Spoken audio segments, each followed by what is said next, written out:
రాజకీయ పార్టీ తొత్తులుగా కాకుండా ప్రజలకి తమ ఐపీఎస్ పదవికి న్యాయం చేసే విధంగా గౌరవం ఉండాలి. జగదీష్ గారు, అడ్వకేట్ జనరల్స్, అదనపు అడ్వకేట్ జనరల్స్, ఈ ఫెసిలిటీ కేవలం వైసీపీ కాదు, టీడీపీలో ఉన్నవాళ్ళు కూడా అట్లానే టీడీపీ కార్యకర్తల మాదిరి వ్యవహరించారు. లోగడ మనం కేసులన్నీ తీస్తే చాలా వస్తాయి.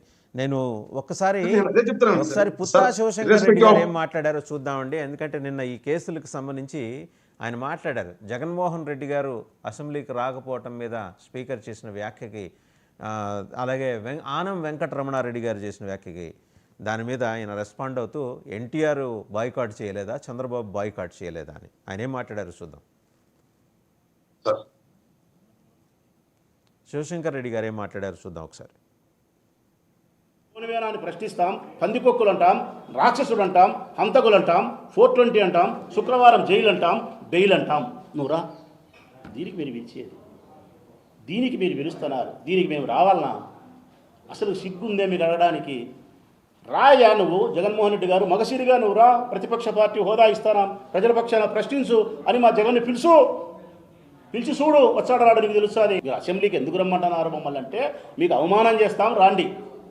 మీ అమ్మనంటాం, మీ అక్కనంటాం, మీ నాయనంటాం, నిన్నంటాం, నీ పార్టీ వాళ్ళని అంటాం, షాడిస్టులు అంటాం, గతంలో మాదిరి నువ్వు మొగోనివేనా అని ప్రశ్నిస్తాం, పందికొక్కులు అంటాం, రాక్షసుడు అంటాం, హంతకులు అంటాం, 420 అంటాం, శుక్రవారం జైలు అంటాం, బెయిల్ అంటాం. నువ్వురా, దీనికి మీరు పిలిచేది, దీనికి మీరు పిలుస్తున్నారు, దీనికి మేము రావాలనా? అసలు సిగ్గుందే మీకు అడగడానికి? రాయా నువ్వు జగన్మోహన్ రెడ్డి గారు, మగసిరిగా నువ్వు రా, ప్రతిపక్ష పార్టీ హోదా ఇస్తానా, ప్రజల పక్షాన ప్రశ్నించు అని మా జగన్ని పిలుచు. రైట్. ఒక మాట జగదీష్ గారు, ఇంకొక ప్రశ్న అండి. మీరు న్యాయవాది కదా, ఇప్పుడు పగలంతా కుమ్మేసి రాత్రి మేజిస్ట్రేట్ ముందు హాజరుపరచడం అనేది మీకు అంటే లీగల్గా అది దానికి ఏమన్నా శాంక్టిటీ ఉంటుందా, వ్యాలిడిటీ ఉంటుందా లీగల్గా?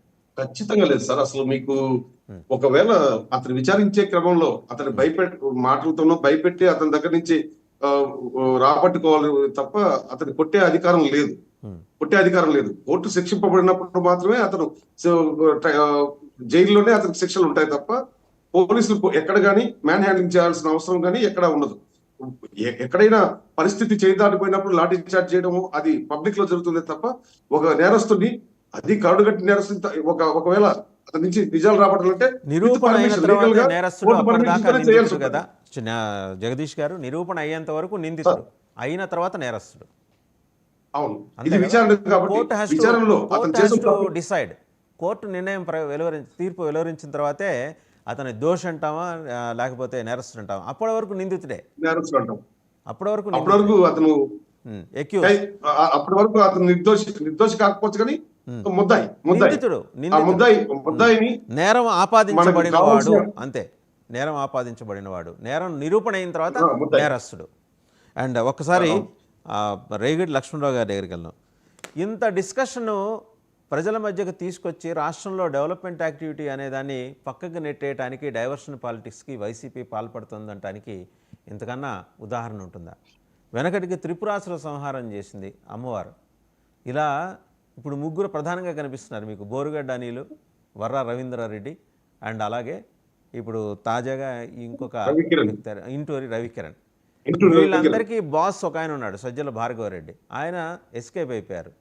మరి విజయవాడ నుంచి సీప్లేన్లో ఎస్కేప్ అయిపోయారో లేకపోతే ముందరే వాళ్ళ నాన్నగారు తప్పించారా తెలియదు, కానీ వాళ్ళు తప్పేదాకా ఆగిపోయి అప్పుడు పోలీసుల్ని రంగంలోకి దింపడం వెనక జరుగుతున్న వ్యవహారం ఏంటి ఒకసారి చెప్తారా అండి లక్ష్మణరావు గారు?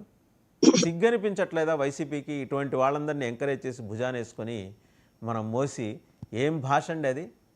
వాళ్ళ ఇళ్లలో భార్యలు ఉండరా, వాళ్ళ ఇళ్లలో కూతుళ్ళు ఉండరా, వాళ్ళ ఇళ్లలో అమ్మలు ఉండరా, పెద్దమ్మలు ఉండరా? ఇదా భాష వాడాల్సింది?